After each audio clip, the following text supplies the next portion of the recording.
नमस्कार। आज हम बात करने वाले हैं फंडामेंटल्स ऑफ एग्रोनॉमी से रिलेटेड। आपका बहुत ही इंपॉर्टेंट एक टॉपिक है nutrient use efficiency.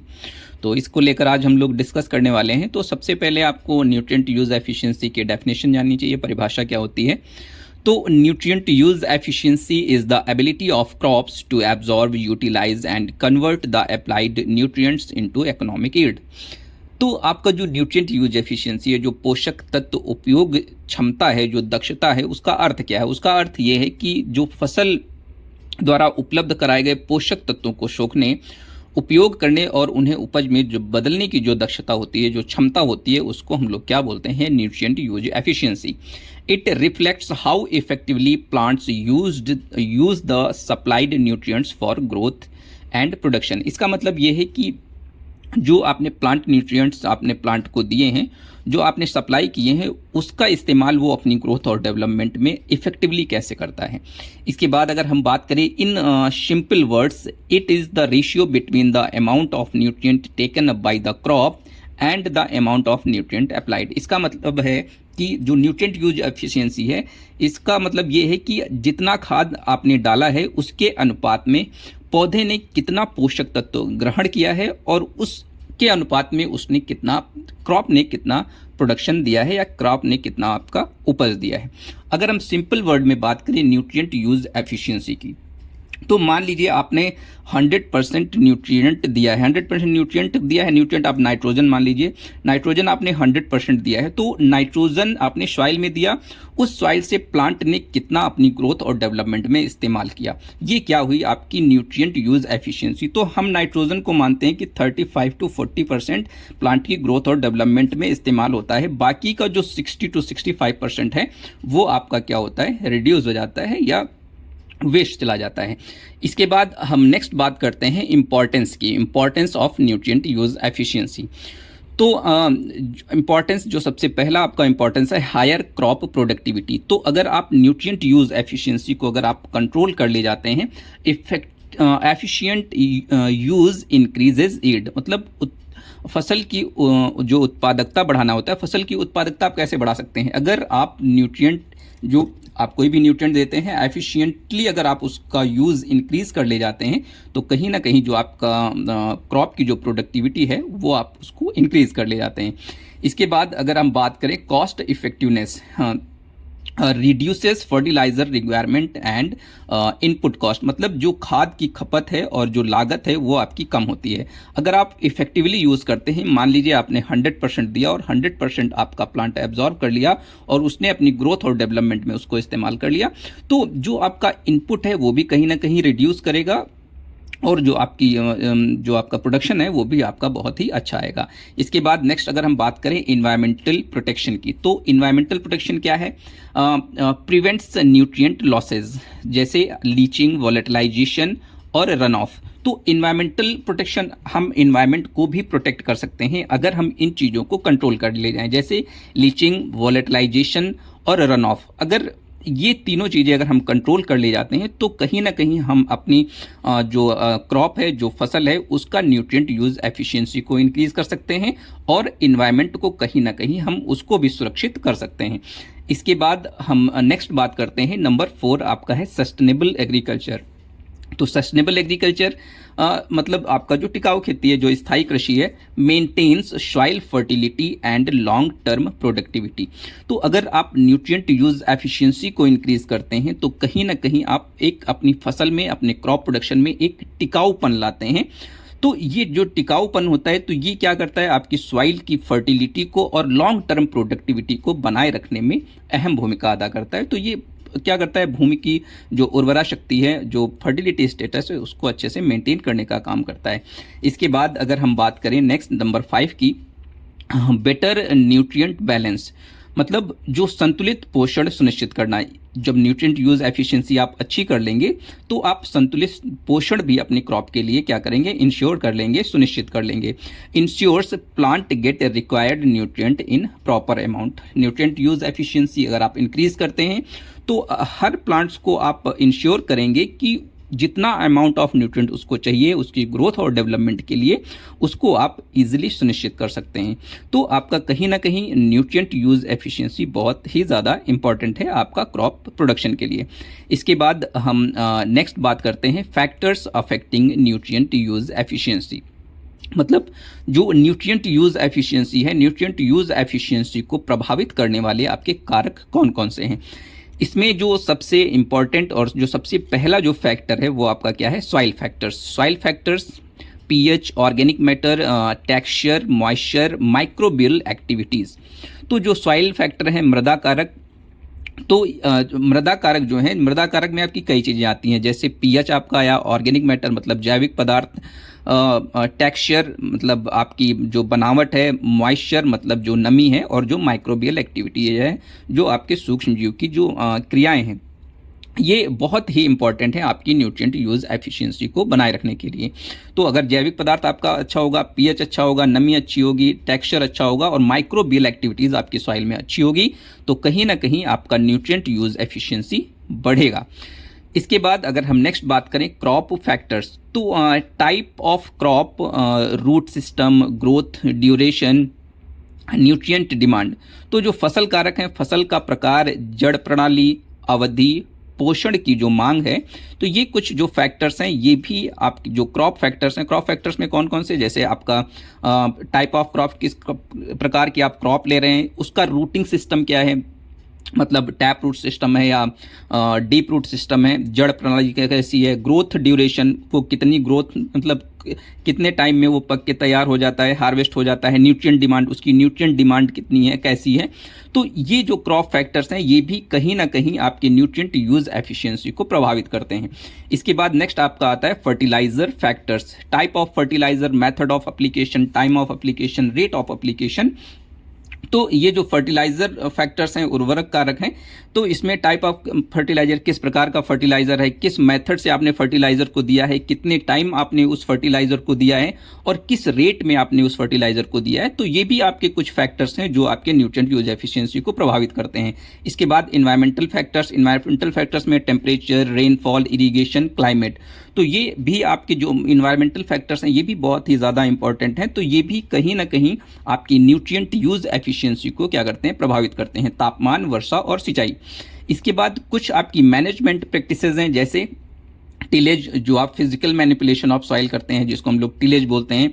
Tillage, crop rotation मतलब फसल चक्र, इंटर क्रॉपिंग मतलब जो अंतः शस्यन है, यूज ऑफ बायो फर्टिलाइजर्स। तो बायो फर्टिलाइजर्स भी आपके जो ये फैक्टर्स हैं, टिलेज मतलब जो जुताई है, फसल चक्र है, मिश्रित खेती, और जो आपके जैव उर्वरक हैं ये भी आपके जो न्यूट्रिएंट यूज एफिशिएंसी है इसको अच्छा करने का और बढ़ाने का काम करते हैं। तो ये भी एक फैक्टर है जो प्रभावित करता है न्यूट्रिएंट यूज एफिशिएंसी को।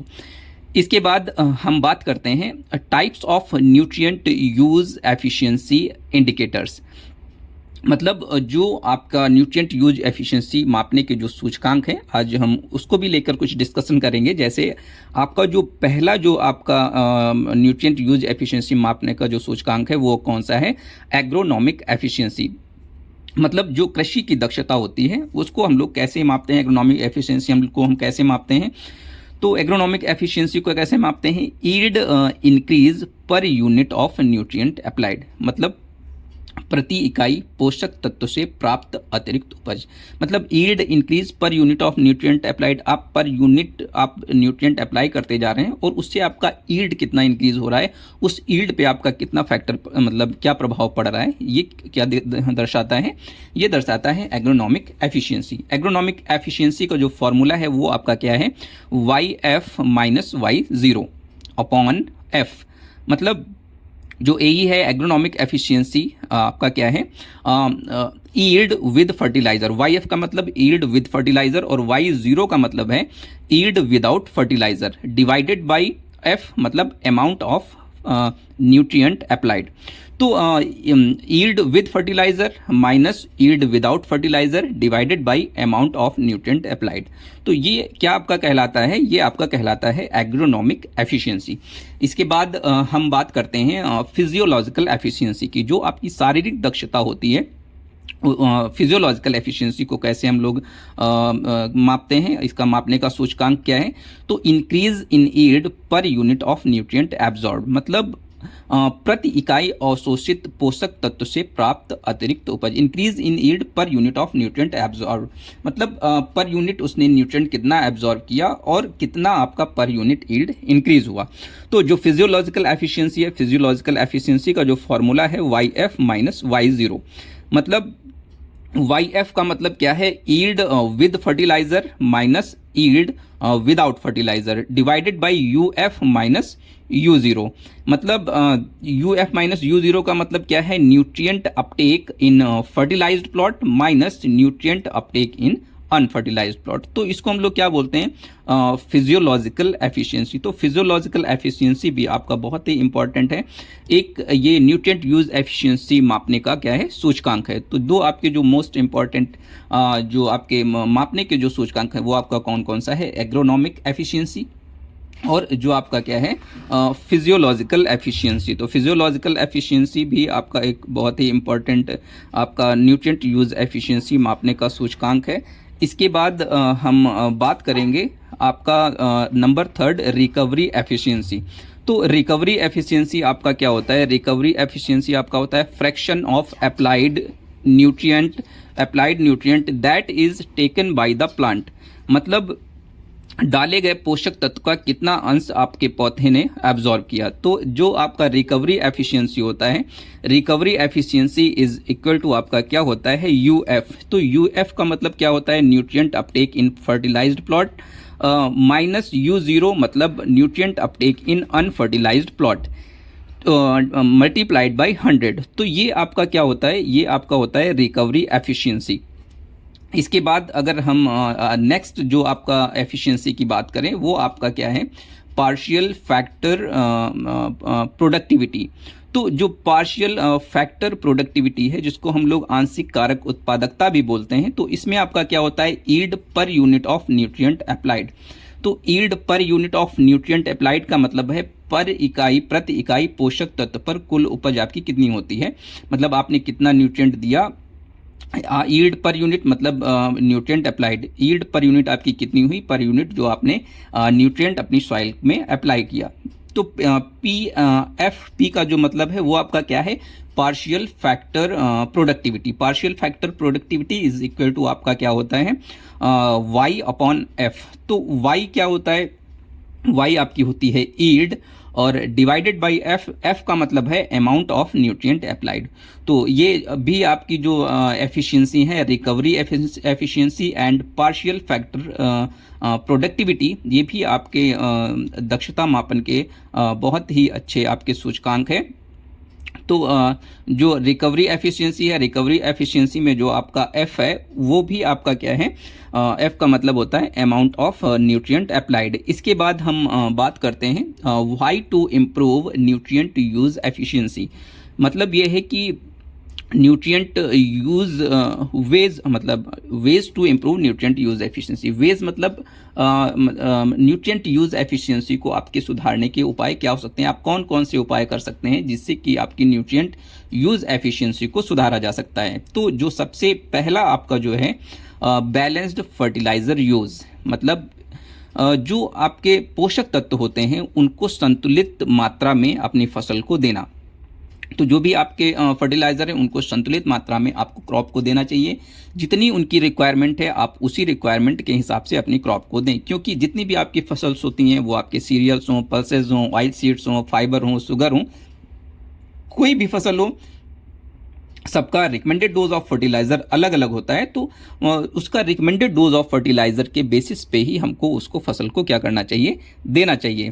तो जो आपके न्यूट्रिएंट है उसमें आपके मैक्रो न्यूट्रिएंट हैं, माइक्रो न्यूट्रिएंट हैं। अब मैक्रो न्यूट्रिएंट्स कौन कौन से हैं आपको हमने पिछले वीडियोज़ में बताया है, और जो माइक्रो न्यूट्रिएंट्स आपके कौन कौन से हैं ये भी हमने आपको पिछले वीडियोज़ में बताया है।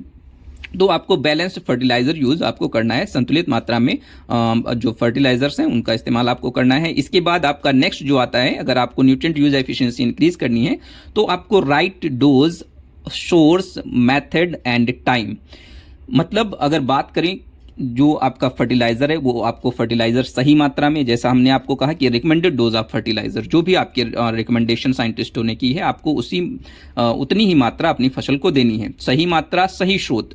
सही स्रोत का मतलब जो आपके सोर्स हैं, अच्छे सोर्सेज से आपको अपनी क्रॉप को न्यूट्रिएंट देने हैं। इसके बाद अगर हम बात करें सही विधि, आपका जो तरीका है, जो मेथड है, सही तरीके से आपको फर्टिलाइज़र देना है और सही समय, आपका जो टाइमिंग है, देने का समय जो है, आपको कब देना है, ये भी आपको बहुत ही ज़्यादा ध्यान में रखना चाहिए। इसके बाद अगर हम नेक्स्ट नंबर 3 बात करते हैं, use of slow release and coated fertiliser, मतलब धीमी गति से घुलने वाले एवं लेपित उर्वरकों का आपको प्रयोग करना चाहिए। जो आप स्लो रिलीजिंग फर्टिलाइज़र का मतलब है, जैसे आपका नीम कोटेड यूरिया आता है, तो नीम कोटेड यूरिया आपका क्या है, स्लो रिलीजिंग आपका फर्टिलाइज़र है। तो ऐसे फर्टिलाइज़र का इस्तेमाल करना चाहिए कि जो आराम से आपका न्यूट्रिएंट रिलीज़ करें, और जितना न्यूट्रिएंट वो रिलीज़ करें उतना प्लांट क्या करे, अपनी ग्रोथ और डेवलपमेंट में उसका इस्तेमाल कर ले। तो ऐसे उर्वरकों का इस्तेमाल आपको करना चाहिए। इसके बाद नंबर 4, इंटीग्रेटेड न्यूट्रिएंट मैनेजमेंट, मतलब combining organic and inorganic sources, मतलब जैविक और रासायनिक उर्वरकों को हमको क्या करना चाहिए, मिला के देना चाहिए, कंबाइंडली देना चाहिए। इससे आप क्या कर सकते हैं, न्यूट्रिएंट यूज एफिशिएंसी को आप कहीं ना कहीं इंक्रीज कर सकते हैं, बढ़ा सकते हैं।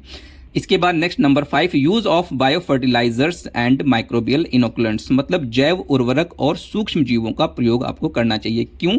क्योंकि आपको न्यूट्रिएंट यूज एफिशिएंसी इंक्रीज करनी है, आप इससे न्यूट्रिएंट यूज एफिशिएंसी को इंक्रीज कर सकते हैं। नेक्स्ट इसके बाद आता है precision farming and site specific nutrient management, SSNM, मतलब सटीक कृषि और स्थल विशिष्ट पोषण प्रबंधन करना चाहिए। साइट स्पेसिफिक न्यूट्रिएंट मैनेजमेंट का मतलब है कि जहां पर किसी न्यूट्रिएंट का डेफिशिएंसी सीन हो रहा है क्रॉप पर, आपको उसी पर्टिकुलर प्लेस पे जाके उस न्यूट्रिएंट को क्या करना है, देना है। इसके बाद हम बात करते हैं proper irrigation and soil moisture management, मतलब प्रॉपर इरिगेशन, आपको प्रॉपर इरिगेशन देनी है, मतलब उचित सिंचाई देनी है, और मिट्टी में जो आपका मॉइस्चर का कंडीशन है, जो मॉइस्चर का स्टेटस है, उसको आप अपने क्रॉप पीरियड के टाइम में अच्छे से मेंटेन करके रखना है। तभी आप अपने न्यूट्रिएंट यूज एफिशिएंसी को इंक्रीज कर सकते हैं, और अगर न्यूट्रिएंट यूज एफिशिएंसी अच्छा हो जाएगा तो आप जो अपना प्रोडक्शन है उसको भी अच्छे से गेन कर सकते हैं। Thank you so much, keep watching and subscribe to my YouTube channel. Thank you.